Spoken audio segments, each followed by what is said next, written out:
മട്ടുപ്പാവിൽ വ്യത്യസ്ത ഇനം പച്ചക്കറി വിളയിച്ച് നാടിന് മാതൃകയാവുകയാണ് ഇടുക്കി ഡാം ടോപ്പ് സ്വദേശിനിയും അധ്യാപികയുമായ ഞാവള്ളിയിൽ രഞ്ജു ടോമിയും കുടുംബവും.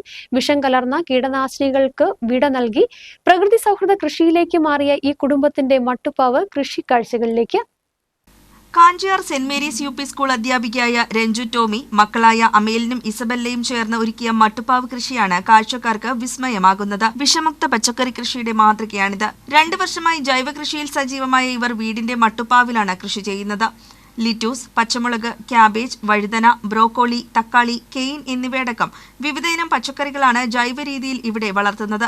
കീടനാശിനികളും രാസവളങ്ങളും പൂർണ്ണമായും ഒഴിവാക്കി സ്വാഭാവിക വളങ്ങളും ജൈവമാർഗങ്ങൾ എന്നിവ ഉപയോഗിച്ചാണ് കൃഷി മുന്നോട്ടു പോകുന്നത്. വീട്ടാവശ്യം കഴിഞ്ഞ ശേഷം മറ്റുള്ളവർക്കും ഈ വിഷമുക്ത പച്ചക്കറികൾ ഇവർ വിതരണം ചെയ്യുന്നു. ഞാൻ കാഞ്ചാർ സ്കൂളിലെ ടീച്ചറാണ്. ഞങ്ങളുടെ വീട്ടിൽ ഒഴിവ് സമയങ്ങളിൽ ഞാൻ പച്ചക്കറി കൃഷി ചെയ്യുന്നുണ്ട്. കുട്ടികൾക്കും ഞങ്ങൾക്കും വേണ്ടി വിഷരഹിതമായ രീതിയിലാണ് പച്ചക്കറി കൃഷി ചെയ്യുന്നത്. തികച്ചും ജൈവ പച്ചക്കറിയാണ് ഇവിടെ ഉൽപ്പാദിപ്പിക്കുന്നത്.